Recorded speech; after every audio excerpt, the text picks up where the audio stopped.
बिहार के मुख्यमंत्री नीतीश कुमार के दिल में क्या चल रहा है ये शायद ही कोई जान सके, लेकिन इतना तय है कि राज्य की सियासी चर्चा के केंद्र में वो हमेशा बने रहते हैं।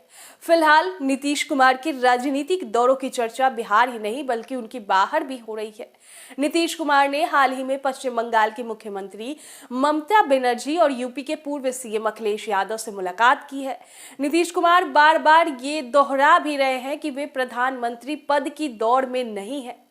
अब इन सब के बीच सियासत के जानकार मानते हैं कि नीतीश कुमार सियासत में सधे कदम उठाने वाले नेता है।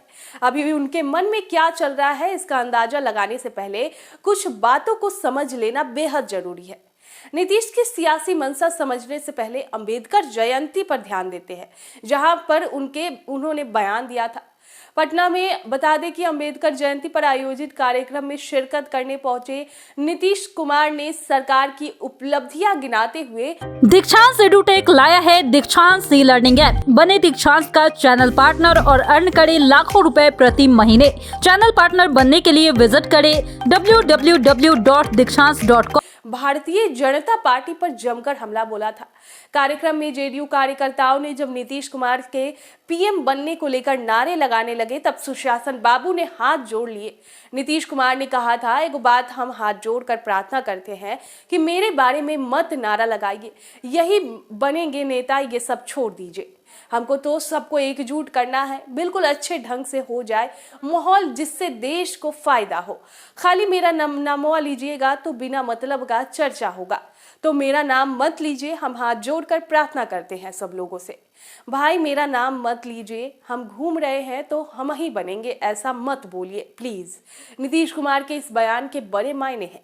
जानकार कहते हैं कि नीतीश कुमार राष्ट्रीय राजनीति में बैक स्पोर्ट का हलचल लाना चाहते हैं। नीतीश सधे कदम उठाते हैं। उन्हें पता है कि देश में बहुमत वाली सरकार के विरोध में फ्रंट कभी सक्सेस नहीं रहा है, इसीलिए वे सामने आकर खेलने से बच रहे हैं। आपको बता दें कि नीतीश कुमार के बारे में जेडीयू के एक नेता नाम नहीं छापने की शर्त पर कहते हैं कि देखिए, नीतीश बाबू कछुए के सेल की तरह है, वक्त पड़ने पर अपना सिर बाहर निकालते हैं, वक्त उनके मन मुताबिक नहीं हो तो सिर को अंदर कर लेते हैं। साल 2020 के विधानसभा चुनाव को याद करते हैं, जहां जेडीयू मात्र 43 सीटों पर सिमट गई थी। सहयोगी बीजेपी के पास ज्यादा सीटें थी। नीतीश कुमार तब तक चुप होकर बैठे रहे जब तक बीजेपी के केंद्रीय नेतृत्व की ओर से उनके सीएम बनने की बात पर मुहर नहीं लगी। इतना ही नहीं, बीजेपी की को चिरौरी तक करनी पड़ी। इसके बाद वे सीएम के पद पर आसीन हुए। नीतीश कुमार कई मौके पर खुद अपने मन की बात नहीं कहते हैं, वे पार्टी के नेताओं या फिर अन्य दलों के राजनेताओं से खुद की बात कहलवाना पसंद करते हैं। वे आगे कहते हैं कि विपक्षी एकता की कवायद में उनकी एक्टिविटी पर ध्यान दीजिए। वे बिहार का दौरा करने के बाद दिल्ली के साथ देश के तमाम नेताओं के संपर्क में है। वे भले बार बार ये कहे कि वे पीएम पद की उम्मीदवार नहीं है, सूत्रों की माने तो नीतीश कुमार का असली दर्द प्रधानमंत्री नरेंद्र मोदी ही है। कहते हैं कि लाल कृष्ण आडवाणी और अटल बिहारी वाजपेयी के गुट के नेताओं ने उन्हें भरोसा दिया था कि भविष्य में जब भी मौका मिलेगा वे नीतीश को पीएम बनाएंगे। नरेंद्र मोदी के केंद्र में आने के बाद नीतीश के सपने को झटका लगा। नीतीश कुमार के अंदर 2010 से ही पीएम बनने की इच्छा रही है। बीजेपी को छोड़कर महागठबंधन में आना नीतीश की रणनीति का खास हिस्सा है। नीतीश को पता था कि वे बीजेपी के साथ रहते हुए राष्ट्रीय स्तर पर नहीं उभर पाएंगे, वे तीसरी पंक्ति के नेता बनकर रह जाएंगे। बीजेपी की नजर में सीएम नीतीश की सियासी वैल्यू मध्य प्रदेश और बीजेपी शासित राज्यों के मुख्यमंत्रियों से ज्यादा कुछ नहीं थी। नीतीश को यही बात कचोट रही थी। उन्हें पता था कि वे पहले पंक्ति के राजनेता है, बीजेपी के साथ रहते हुए उन्हें पहली पंक्ति वाला भाव नहीं मिलेगा। उसके बाद उन्होंने बीजेपी से नाता तोड़ लिया। महागठबंधन में आते ही एक बार फिर राष्ट्रीय स्तर पर उनका चेहरा चर्चा का विषय बना हुआ है। आपको बता दें कि नीतीश कुमार के मन में एक और सवाल भी है। उन्हें लगता है कि गुजरात और मुख्यमंत्री रहने वाला कोई व्यक्ति अगर पीएम बन सकता है तो वो विपक्षी एकता की कवायद के जरिए बिहार का मुख्यमंत्री होकर पीएम क्यों नहीं बन सकते। जानकार कहते हैं कि पीएम मोदी और नीतीश की शुरू से ही सियासी प्रतियोगिता चलती रही है। नरेंद्र मोदी जब गुजरात में महज सीएम थे तब बीजेपी के बड़े केंद्रीय नेताओं के साथ नीतीश कुमार के गहरे संबंध थे। फिलहाल नीतीश कुमार के मन को टटोलने में क्षेत्रीय छत्रपों के साथ ही बीजेपी भी लगी हुई है। जानकार ये भी मानते हैं कि भले नीतीश आज की तारीख में पीएम पद के लिए ना करे, लेकिन क्षेत्रीय छत्रपों की महत्वाकांक्षा को अगर वो शांत करने में कामयाब हो जाते हैं तो उन्हें पीएम की कुर्सी भी मिल सकती है। आगामी लोकसभा चुनाव में महागठबंधन में रहते हुए नीतीश की पार्टी को अगर सम्मानजनक सीटें मिल जाती है, जेडीयू 16 या 17 सीटें जीत जाती है, तो फिर नीतीश का कद केंद्र की राजनीति में काफी बढ़ जाएगा। राष्ट्रीय स्तर पर वे मजबूत हो जाएंगे। इतना ही नहीं, उन्होंने बकायदा इसके लिए महागठबंधन में समय तक ले लिया है।